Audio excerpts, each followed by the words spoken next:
কোনো কারো করুণার বিষয় নয়, এটা আন্তর্জাতিক আইন অনুযায়ী এটি বাংলাদেশের প্রাপ্য, এটি বাংলাদেশের মানুষের প্রাপ্য। অথচ আমরা কি দেখছি? আন্তর্জাতিক নদী আইন, তিস্তা নদীর পানির ন্যায্য পাওনা আদায়ের জন্য আজকে আমাদেরকে আন্দোলন করতে হচ্ছে। বাংলাদেশের মানুষকে তথা উত্তরাঞ্চলের মানুষকে আজ আন্দোলন করতে হচ্ছে। এই পানি বন্টন নিয়ে আমাদের প্রতিবেশী দেশ বাংলাদেশের মানুষের সাথে অপ্রতিবেশীমূলক আচরণ করেই চলেছে। আপনাদের সকলের জানা আছে, আজকে প্রায় 50 বছর হলো ফারাক্কার অভিশাপ থেকে বাংলাদেশ মুক্তি পায় নাই। এখন আবার তিস্তা বাংলাদেশের জন্য আরেকটা অভিশাপ হিসাবে দেখা দিয়েছে। সব আন্তর্জাতিক আইন লঙ্ঘন করে আমাদের প্রতিবেশী উজানের গজলডোবায় একটা বাঁধ নির্মাণ করেছে, করে তিস্তার এই স্বাভাবিক পানি প্রবাহকে তারা নিয়ন্ত্রণ করে চলেছে। তাদের এই অপ্রতিবেশীমূলক আচরণের কারণে আজকে উত্তরাঞ্চলের লাখো কোটি জনগণ বন্যায়, খরায় দুর্বিষহ জীবন পার করছে। পানির অভাবে তিস্তার বুকে আজকে ধু ধু বালুচর।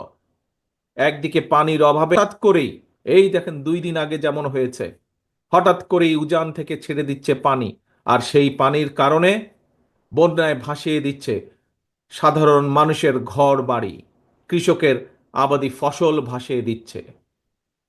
প্রত্যেক বছর এই বন্যার কারণে বলা যায় প্রায় সময় বন্যার কারণে এমনকি কোনো কোনো সময় বছরে 3বারও বন্যা হয়েছে এই অঞ্চলে। আর এই বন্যার জন্য প্রতি বছর তো ভাঙন তো আছেই, নদীর ভাঙন, শস্যেরও যে আর্থিক ক্ষতি হচ্ছে, প্রায় লক্ষ কোটি টাকার আর্থিক ফসলের ক্ষতি হয়। প্রিয় সংগ্রামী ভাই বোনেরা, এই যে 5ই আগস্ট চলে গেল, এই 5ই আগস্টে আমরা দেখি যে একজন পালিয়ে গিয়েছে এই দেশ থেকে, একটা খুনি এই দেশ থেকে পালিয়ে গেছে, স্বৈরাচার এই দেশ থেকে পালিয়ে গিয়েছে। এই স্বৈরাচার একটা কথা বলেছিল একবার, নিশ্চয়ই আপনাদের সকলের মনে আছে। কি সেই কথাটা? স্বৈরাচার বলেছিল, ভারতকে যা দিয়েছি সেটি তারা সারা জীবন মনে রাখবে। প্রিয় ভাই বোনেরা, এই ভারত শুধু পলাতক স্বৈরাচারকেই মনে রেখেছে, বাংলাদেশের জনগণকে তারা মনে রাখেনি। সেই জন্যই পানির যে ন্যায্য হিস্যা বঞ্চিত তিস্তাপারের বিক্ষুব্ধ জনগণের মনে প্রশ্ন, পলাতক স্বৈরাচারকে ভারত যা দিয়েছে, বা পলাতক স্বৈরাচার ভারতকে যা দিয়েছে, সেই পলাতক স্বৈরাচারকে আশ্রয় দেওয়া ছাড়া ভারত কি বাংলাদেশকে আর কিছু দিয়েছে? কিচ্ছু দেয় নাই। সারা বিশ্ব জুড়ে, প্রিয় ভাই বোনেরা, সারা বিশ্ব জুড়েই কিন্তু সব প্রতিবেশী রাষ্ট্রের মধ্যেই সমস্যা সমাধান কিংবা পারস্পরিক স্বার্থ জড়িত থাকে। নিজ নিজ দেশের স্বার্থ রক্ষা করে প্রত্যেকটি দেশই কিন্তু সমস্যার সমাধানগুলো করে, সমস্যাগুলো নিরসন করে। আমরা সবাই জানি এটিই হচ্ছে কূটনৈতিক রীতি।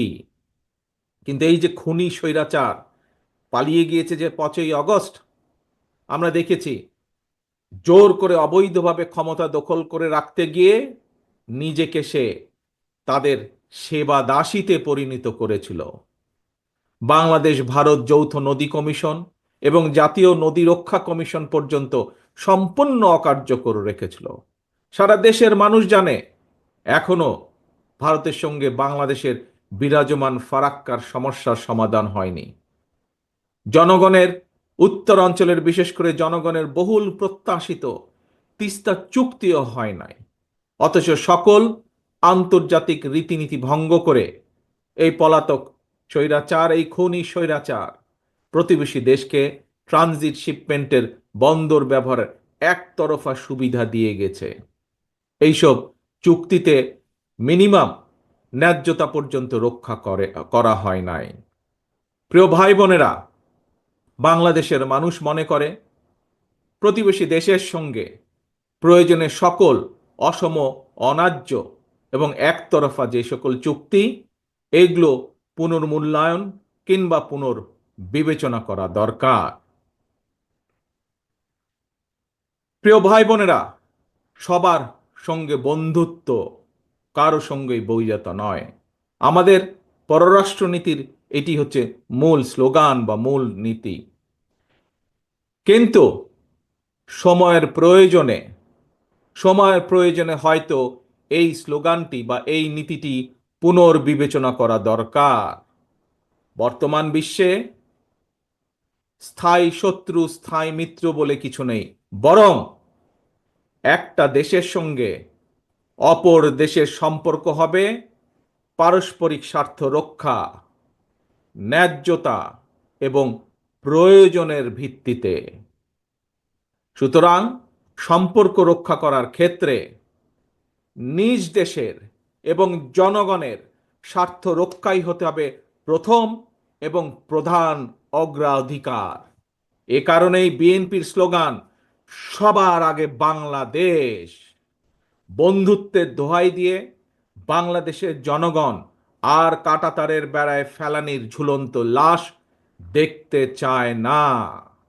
সীমান্তে নিরীহ বাংলাদেশিদের সীমান্তে নিরীহ বাংলাদেশিদের রক্তাক্ত মরদেহ আর বাংলাদেশের মানুষ দেখতে চায় না। প্রিয় দেশবাসী, প্রিয় তিস্তা পাড়ের ভাই বোনেরা, প্রতিবেশী দেশ ভারত যদি পানির ন্যায্য হিস্সা না দেয় বা দিতে যদি দেরি করে, তিস্তা চুক্তি করতে অনীহা দেখায়, তাহলে দেশ এবং জনগণের স্বার্থে, জনগণকে বাঁচাতে, কৃষিকে বাঁচাতে, কৃষককে বাঁচাতে, নদী বাঁচাতে, নাব্যতা রক্ষা করতে, তিস্তা সমস্যার সমাধানের জন্য আমাদেরকেই আমাদের বাঁচার পথ খুঁজে নিতে হবে। দেশীয় এবং আন্তর্জাতিকভাবে সকল সম্ভাব্য বিকল্পকে কাজে লাগাতে হবে। এবং এ কারণেই আমরা মনে করি পানির ন্যায্য হিস্যা আদায় করতে জাতিসংঘ সহ সংশ্লিষ্ট সকল আন্তর্জাতিক ফোরামে জোরালোভাবে বাংলাদেশের দাবি তুলে ধরতে হবে। একই সাথে প্রতিবেশী দেশের সাথেও আমাদেরকে কূটনৈতিক কাজ করতে হবে, কূটনৈতিকভাবে আলোচনা শুরু করতে হবে। আবার আন্তর্জাতিক অংশগ্রহণের উদ্যোগের অংশ হিসাবে আর সময়ক্ষেপণ না করে অবশ্যই আমরা মনে করি বাংলাদেশকে 1992 সালের ওয়াটার কনভেনশন এবং 1997 সালের জাতিসংঘ পানি প্রবাহ কনভেনশনে স্বাক্ষর করা জরুরি হয়ে পড়েছে।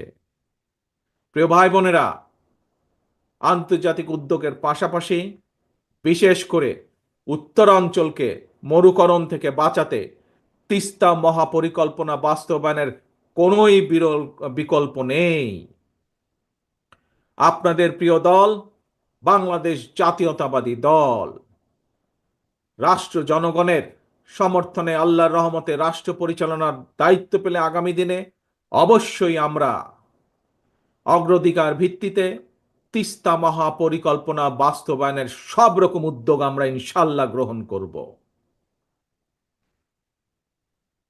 পাশাপাশি পাশাপাশি বর্ষা সহ অন্য অন্য উৎস থেকে পানি সংরক্ষণ করে রাখার জন্য বাংলাদেশের ভেতরে থাকা তিস্তার ডান পাশের 7টি নদী এবং তিস্তার বাম পাশে 5টি শাখা বা উপনদী, এগুলোকেও খনন করা অত্যন্ত জরুরি।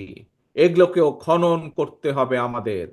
এছাড়াও পানির বিকল্প উৎস তৈরি এবং পানি সংরক্ষণের জন্য নদী ও পানি বিশেষজ্ঞদের পরামর্শ অনুযায়ী দেশের বিভিন্ন জলাধার নির্মাণ এবং পুনরায় শহীদ জিয়ার সেই খাল খনন কর্মসূচি চালু করব ইনশাল্লাহ আমরা।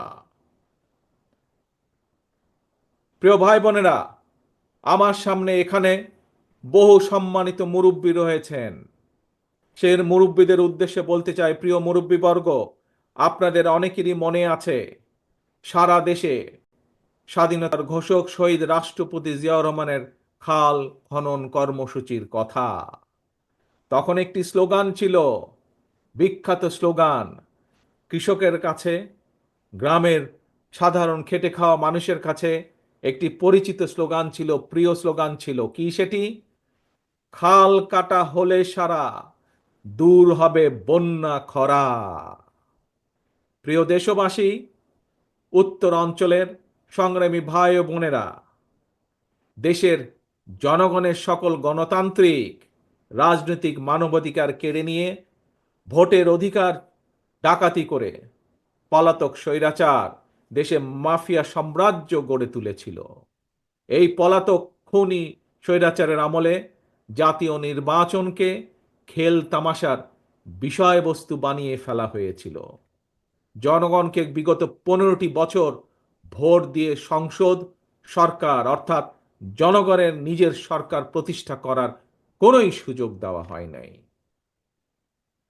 ছাত্র জনতার গণ অভ্যুত্থানে গত 5ই আগস্ট এই মাফিয়া, এই খুনি স্বৈরাচার পালিয়ে যাওয়ার পর থেকে জনগণের অধিকার পুনঃপ্রতিষ্ঠার সুযোগ এবং সম্ভাবনা আবার তৈরি হয়েছে।